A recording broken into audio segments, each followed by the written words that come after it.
Chers téléspectateurs, bonjour ou bonsoir selon l'endroit de la planète d'où vous nous recevez. Les belles lettres, comme d'habitude, nous vous amenons dans les arcanes de la littérature tchadienne. Aujourd'hui, nous vous présentons un nouvel auteur. Il s'appelle Azor Mbailassem Dingam Nayal.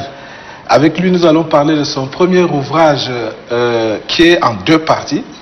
Les aventures de Maomo, suivi du trépas au repas, acte d'écocentrisme donc. Et le livre est paru aux éditions Monange à Yaoundé au Cameroun. Monsieur Azor, bonjour. Bonjour Monsieur Josué. Bienvenue. Merci beaucoup. Azor Mbailassem Dingam Nayal est un africaniste spécialiste en leadership organisationnel et management, originaire du Logone oriental du Tchad. Il est nanti de plusieurs diplômes universitaires, notamment les lettres anglaises à l'université de Bangui en Centrafrique, leadership organisationnel et management à l'université évangélique du Tchad. Et ses recherches sont axées sur le développement et l'éducation. Il prépare une thèse de doctorat qui est orientée vers les politiques de formation aux professionnels et le marché de l'emploi au Tchad autour des adéquations ou des inadéquations en contexte. Il a travaillé avec l'ONG World Vision Tchad, CARE International et le programme de développement rural au Tchad. Alors, monsieur Azor, d'entrée de jeu, on dit que la littérature est le reflet de la société. De quoi vous vous êtes inspiré pour écrire ce livre qui est présenté déjà comme deux ouvrages réunis en même temps? Merci Monsieur José pour la question. Je serais incompris si je me mettais à raconter l'histoire qui ne cadre pas avec la réalité des gens. Pour ce faire, je me suis inspiré du vécu de Maomo, qui a traversé des événements bouleversants dans sa vie, tout au long de sa vie, depuis le lieu de départ jusqu'au lieu rêvé. Ensuite, d'autres faits qui ont été vécus personnellement par moi-même ont fait l'objet, n'est-ce pas, de l'autre de ces livres-là. Je me suis aussi inspiré de quelques témoignages et de quelques œuvres que j'ai lues, à l'exemple de l'aventure ambiguë de Cheikh Hamidou Kane. C'est cette œuvre aussi qui m'a beaucoup inspiré pour la finalisation de ces livres que vous voyez. Ok. Alors, le narrateur donc débute son récit par une espèce d'étude diachronique du milieu de Beboto, quelques faits marquants de la période coloniale jusqu'à nos jours. Et selon ce qu'il dit, le gouverneur Colomb à l'époque aurait donc réuni les chefs de canton de sa zone de responsabilité pour leur demander que chacun exprime un petit peu ses besoins. Il y en a qui ont demandé de l'alcool, d'autres des filets de pêche, d'autres encore des maisons d'arrêt et d'autres encore une école. De toutes ces demandes, laquelle vous paraît judicieuse, vous, auteur? Justement, comme vous l'avez dit, il était question ce temps que chacun de ces chefs qui étaient présents à cette rencontre-là d'exprimer ses besoins. Et c'est normal que chacun exprime ses besoins et ce qu'il veut, oui, puisqu'il en est question. Mais sans se voiler la face, je dirais que la demande de Mbailassem est responsable et rationnelle. Et lui, il a demandé quoi? Lui, il a demandé l'école.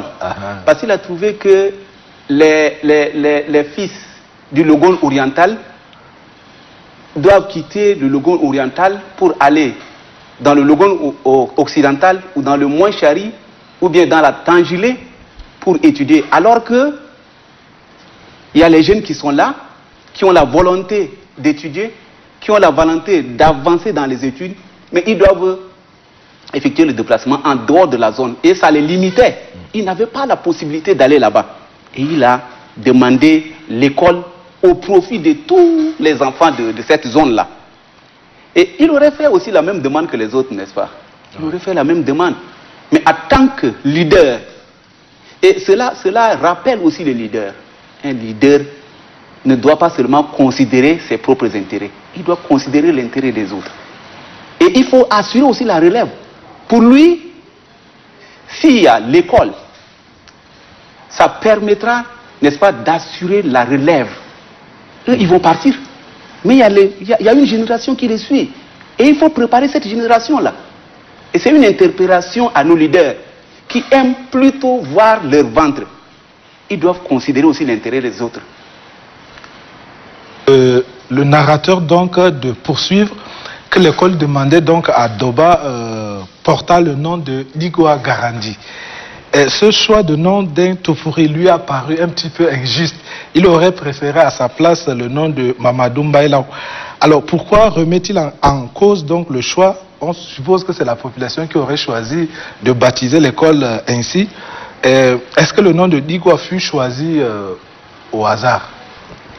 En fait, le nom de Digwa Garandi attribué, n'est-ce pas, à ce lycée n'était pas le fait du hasard.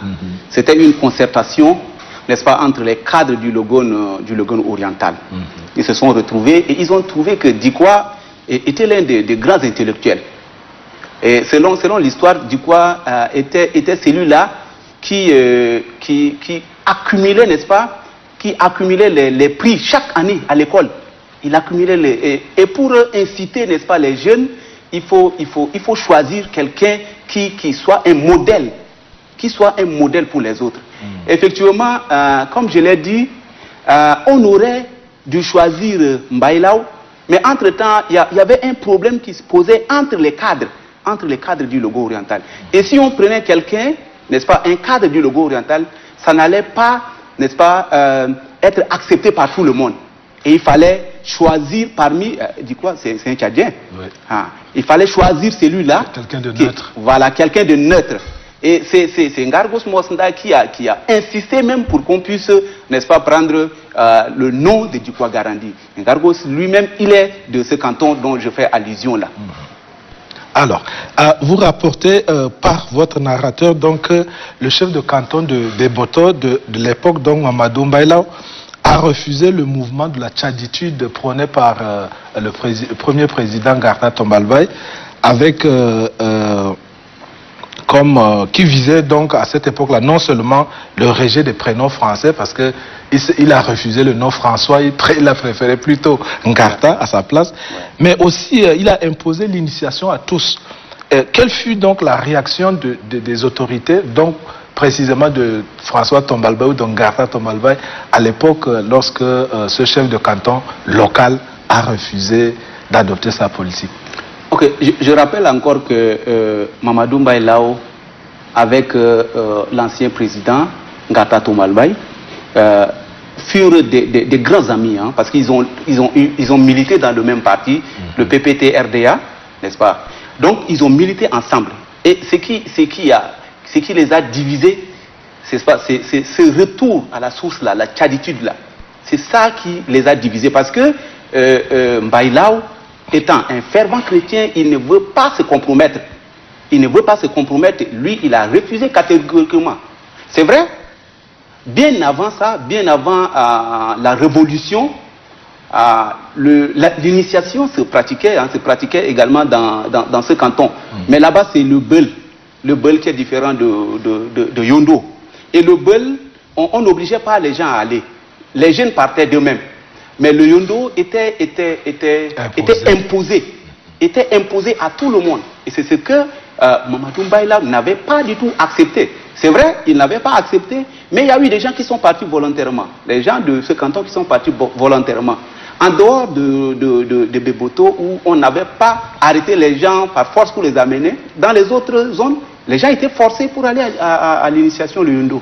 Okay. Voilà. Alors, qu'est-ce qui a été fait par la population de Beboto, en particulier, et du Logone oriental de façon générale, pour honorer la mémoire de ce grand homme, de cet homme exemplaire, qui était donc Mbaïlaou? Franchement, rien du tout, et c'est triste.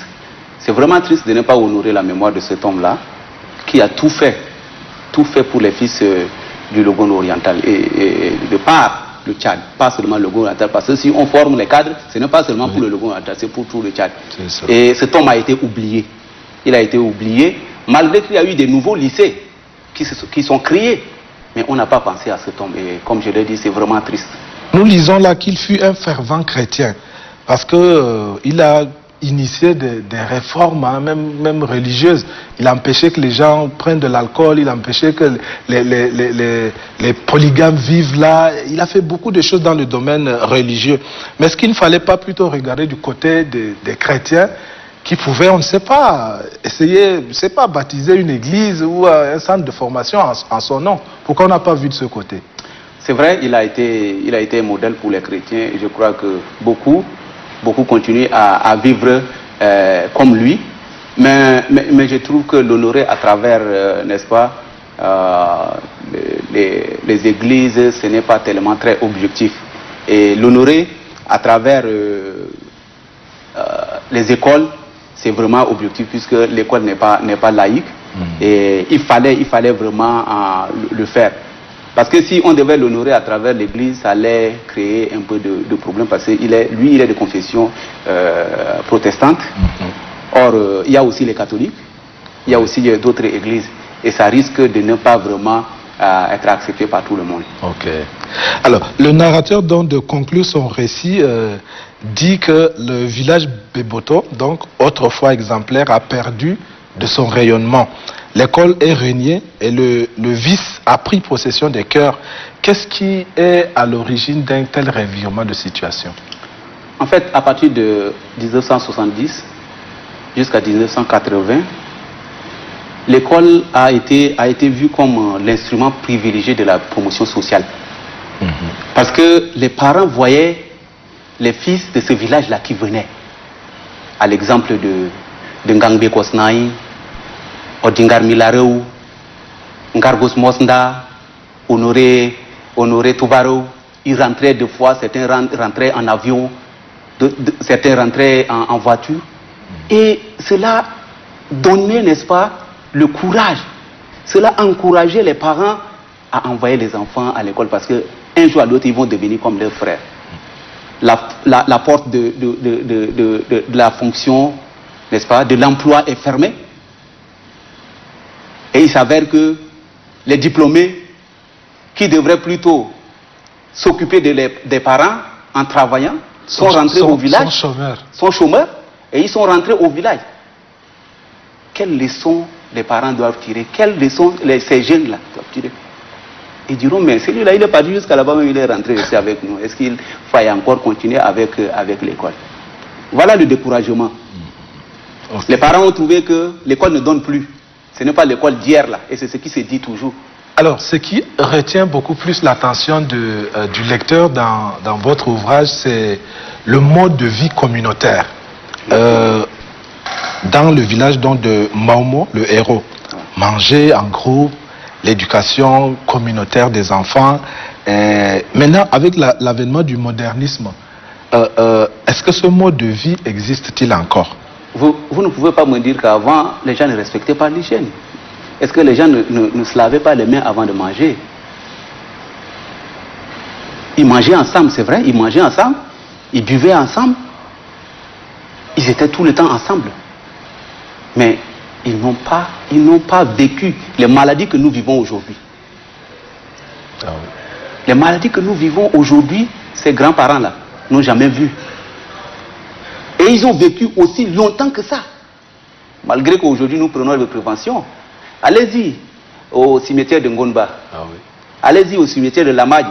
Allez-y à Farcha et vous allez voir. C'est écœurant. C'est les jeunes qui sont morts aujourd'hui. Est-ce qu'on peut parler de la question d'hygiène? Est-ce que c'est parce que nous sommes mieux que ceux-là? Je crois que c'est un problème d'égoïsme. Okay. C'est l'égoïsme qui est en train de nous tuer aujourd'hui. Parce que nous avons négligé les valeurs, les vraies valeurs. Nos valeurs, nous avons négligé nos valeurs. Et les conséquences, nous sommes en train de subir les conséquences. Voilà. Bien, le personnage principal va de malheur en malheur. Depuis son accusation de chef de rebelle par les autorités locales, il se lance dans une aventure qui lui réserve que des surprises désagréables. Il profite de la situation pour fustiger certains comportements tels que l'ingratitude des citadins vis-à-vis des villageois qui leur demandent l'hospitalité. Alors, vu les conditions, par exemple, difficiles de vie en ville que nous voyons aujourd'hui, est-ce que le refus d'héberger tout arrivant du village n'est-il pas un petit peu justifié? Ok. Justifier le refus, bon, admettons que c'est vrai. Il y a eu effectivement certains qui n'ont pas de maison, ils dorment dans les maisons de location et il est difficile d'habiter un étranger, ça c'est vrai. Mais d'autres pour des raisons inavouées, peut-être pour question de manger, question de savon, de soins de santé, ils refusent même de recevoir seulement les cousins, les tantes et autres. Ils ne sont pas en mesure de les recevoir. Et c'est là le problème. Quand ils rentrent au village, ils sont bien accueillis. Voilà le problème de Mamo avec les citadins. Pour lui, c'est une ingratitude. Et il ne peut pas accepter ça. Alors, bien, Mambo est surpris de voir que le peuplement de la ville de N'Djamena est calqué sur le modèle des villages. Les gens se regroupent par communauté et par appartenance ethnique et parfois religieuse même. Quel danger représente donc un tel regroupement dans nos quartiers? Vous habitez quel quartier? Walia. Walia, n'est-ce pas? Ok. En fait, Mambo s'est rendu compte de ce repli identitaire, calqué, n'est-ce pas, sur le modèle du village. C'est pas pour des considérations ethniques, considérations claniques, confessionnelles. Les gens sont divisés. Il y a des quartiers qui sont habités seulement par une ethnie. D'autres ethnies ne sont pas, n'est-ce pas, d'autres ethnies ne sont pas permis, n'est-ce pas, de vivre dans ces quartiers. Ces quartiers portent même le nom des ethnies. Par exemple, Walia, Adjaraï, Ngonga Gabri, Walia Marba, Toukra Marba, etc. Il y en a beaucoup. Et donc, pour Mamou, ça c'est un danger. Il a trouvé que non, c'est pas normal. Et lorsqu'on va encore dans les églises sont érigées également selon les ethnies. Vous allez dans telle église, vous allez vous rendre compte que cette église-là, c'est pour les Mundang. Cette église-là, c'est pour les Gor. Cette église-là, c'est pour tel, c'est pour tel. C'est vrai, la colonisation nous a apporté, n'est-ce pas, la parole de Dieu là, de par les différentes missions. Il y a des missions baptistes, il y a des missions ET, il y a des missions protestantes, il y a des missions de l'autre, partout. Mais est-ce que c'est ça qui va nous amener à nous diviser? Le vivre ensemble, la cohabitation pacifique, prônée tant par les autorités supérieures de la République, n'est peut-être qu'un leurre. Et ce n'est pas tellement vécu dans les faits. En fait, c'est ça le problème. Cette façon de faire détruit, n'est-ce pas, l'unité nationale.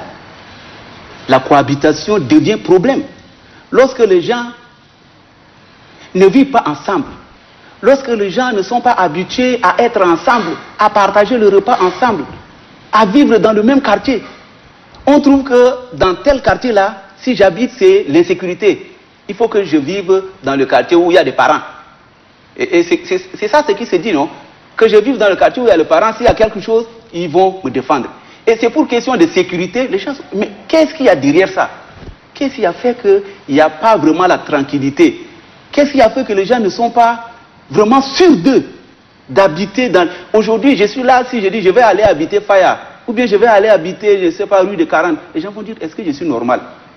Il faut dire que je ne suis pas normal. Toi, tu dis tu vas aller habiter Faya là, c'est toi. C'est ça qui crée le problème. Et ça joue sur l'unité nationale, effectivement. Et lorsqu'on se rend compte, les gens se rendent compte, c'est pour des problèmes. Parce qu'ils n'ont pas eu le temps d'être ensemble. Ils n'ont pas eu le temps d'être ensemble. Même dans le bureau, dans certains services, quand tu vas là, tu vas voir que c'est toute une ethnie qui est là. Et la communication se fait seulement en patois. Et ça, c'est la réalité que nous sommes en train de vivre. Et qu'est-ce qu'il faut faire à ce niveau-là? On ne peut pas continuer de cette manière-là. Alors, l'autre élément de persécution qui a fait fuir donc Mahomo de son village est l'exaction des forces de sécurité qui rappellent les bavures des Fana sous Hissène Habré sur les populations à l'ère des Kodo, ce qu'on appelait les commandos ou bien Kodo Alpha. Il paraît que tous les hommes à cette époque-là avaient déserté les villages pour sauver leur vie. Est-ce que vous avez personnellement vécu cette situation? En fait, je n'avais qu'1 an quand les événements de 79 ont éclaté. Et malgré que j'étais enfant, je subissais ces effets-là, les effets de cette guerre, les événements de 79. Mais ma maman me portait au dos. Elle me portait au dos. J'étais manqué d'eau, j'étais manqué de manger, sans abri. Ça n'a pas été du tout facile. En 84, j'avais 6 ans. J'ai personnellement vécu aussi ça. J'ai vécu ça. Et c'est en 84 que l'un de mes petits frères était né. Et mon papa lui a donné le nom de Njeto Jimro pour dire que c'est Dieu qui m'a monté le chemin pour fuir. Vous voyez un peu. Et donc, en voyant mon petit frère, je me rappelle toujours de cette souffrance-là. Je me rappelle de ce que moi, j'ai vécu, mais ce que les autres aussi ont vécu. Donc, j'ai personnellement vécu.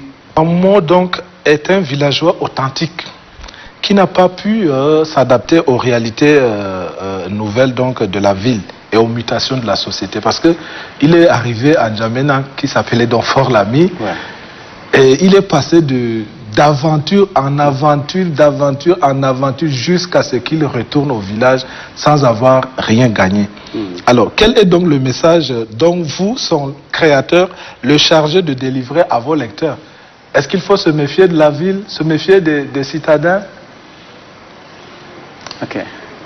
Le message que je voudrais, n'est-ce pas, adresser aux lecteurs, c'est que nous avons des vraies valeurs. Et ces valeurs font notre fierté. Elles sont notre identité. Quand c'est une identité, on ne change pas. On ne peut pas, on ne saurait comment changer une identité de quelqu'un. Et mérite vraiment d'être conservé, quel qu'en soit le contexte et l'évolution du temps. N'est-ce pas? L'hospitalité et l'amour du prochain, l'honnêteté, la solidarité, le respect mutuel constituent, n'est-ce pas, la vraie valeur dont il est question. En fait, de toutes les façons, on est obligé de vivre en ville aussi bien qu'au village. Mais il faut, n'est-ce pas, garder ces valeurs-là et savoir comment vivre parmi les gens. C'est ça qui est important. Est-ce que vous pourriez nous proposer la lecture, ne serait-ce que d'un extrait, juste un paragraphe? Je vais lire la page 12. Sans se préoccuper des conditions du voyage, Mbaye va oser ce qu'aucune personne de son canton n'a pu faire, se rendre à pied à N'Djamena, ancien Fort Lamy. Comme un clandestin, il effectua son voyage incognito sans ignorer ce qui l'attendait. D'ailleurs, s'il l'avait fait, personne ne lui aurait laissé l'opportunité de quitter dans ces conditions. Encore plus qu'aux yeux de ses parents, il était promis à un brillant avenir. Confronté à plusieurs obstacles dans ce périple, il sera exposé à la faim, à la soif, à la traversée difficile des rivières, aux attaques d'animaux sauvages et aux menaces des hommes. Sous la protection de son Dieu, Mahomo tiendra jusqu'à la terre promise tant convoitée, mais son rêve se transformera en une grande désillusion. Non seulement il obtenait ce qu'il attendait, mais au comble de malheur, sa vie ruinée, il perdit tous les privilèges d'héritier et d'aîné de la famille. Il deviendra au contraire un passif, une charge pour ses petits frères. Lui, le supposé rassembleur. Les longues et atroces souffrances sont désormais le couronnement de toute sa peine. Si les téléspectateurs veulent se procurer votre ouvrage, où le trouver?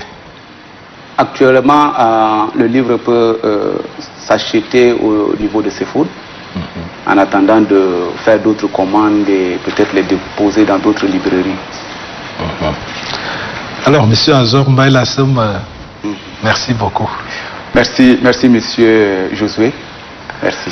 Chers téléspectateurs, comme vous le voyez, nous sommes arrivés donc au bout de notre émission d'aujourd'hui. Je rappelle que nous étions en compagnie d'un nouvel auteur que nous venons de découvrir, Azor Mbaïla Sam Dingamnayal, qui vient donc de publier aux éditions Monange en 2019 à Yaoundé un ouvrage intitulé Les aventures de Maomo, suivi du trépas au repas, acte d'écocentrisme.